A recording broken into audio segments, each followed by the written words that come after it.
Hello everyone. आज इस video में हम थोड़ा सा सेंसस के बारे में जानेंगे कि सेंसस होता क्या है।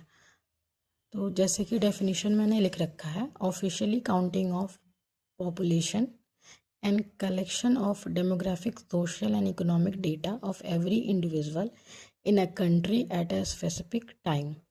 मतलब कि एक स्पेसिफिक टाइम में किसी भी कंट्री की पॉपुलेशन की काउंटिंग और उनसे उनके डेटा की काउंटिंग, इसी को हम बोलते हैं सेंसस। अब देखिए, इसमें दो तरह के डेटा के बारे में बात की गई है।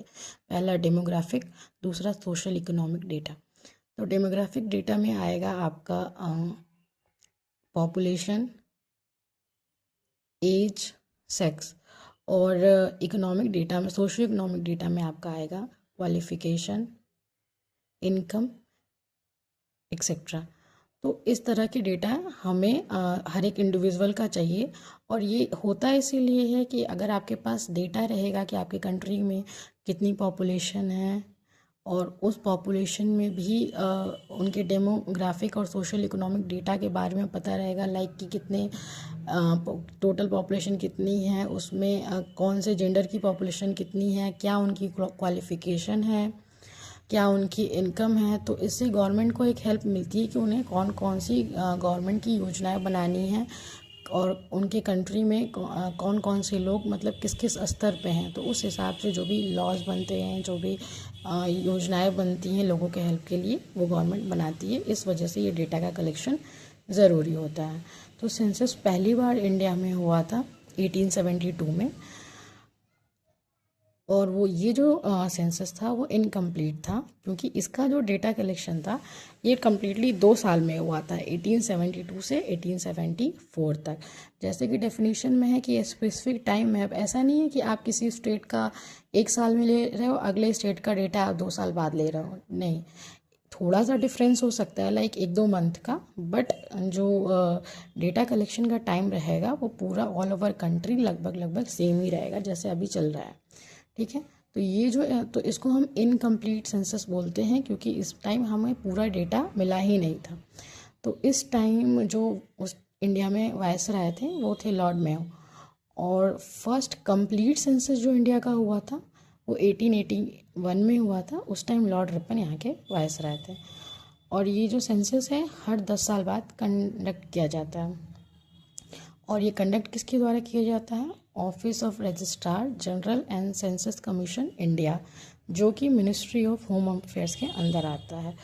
अब आप मुझे क्वेश्चन का आंसर देंगे कमेंट सेक्शन में कि ORGI के इस टाइम कौन है रजिस्ट्रार, और 2011 में जो जनगणना हुई थी तो उस टाइम कौन थे।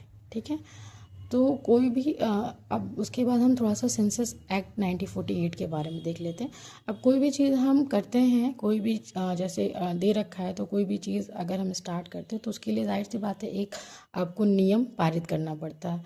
तो उसी के तहत सेंसस एक्ट 1948 है, जिसके तहत स्वतंत्र भारत की पहली जनगणना हुई थी 1951 में।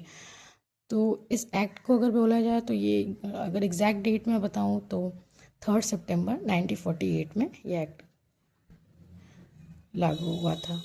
और इसी के तहत जो भारत की पहली जनगणना थी, स्वतंत्र भारत की पहली जनगणना थी, वो 1951 में हुई थी।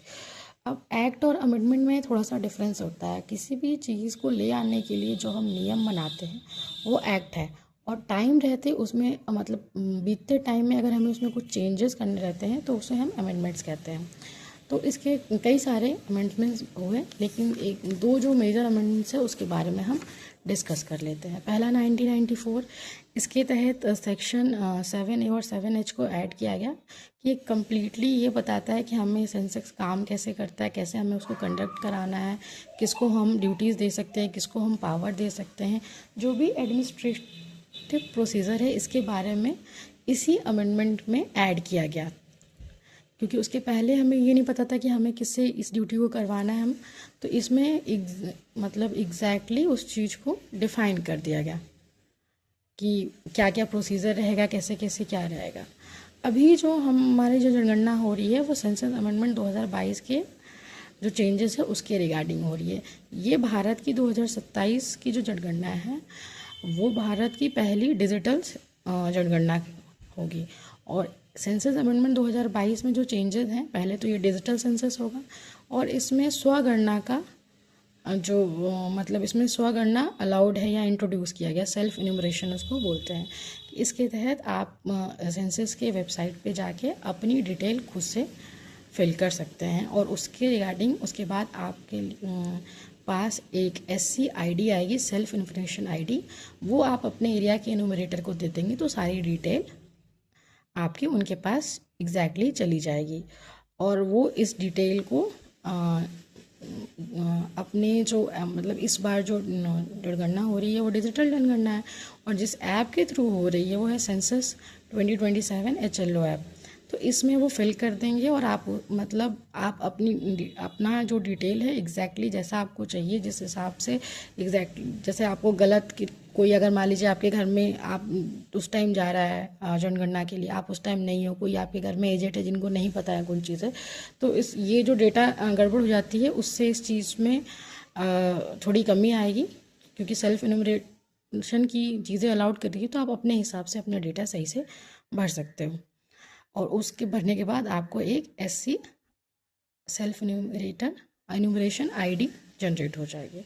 अब देखते हैं कि थोड़ा सा कि ये जो सेंसस है वो भारत के संविधान में किस लिस्ट में आता है। तो ये 7th शेड्यूल में आता है, यूनियन लिस्ट के आर्टिकल 247 के, और जो इसकी क्रम संख्या है वो 69 है।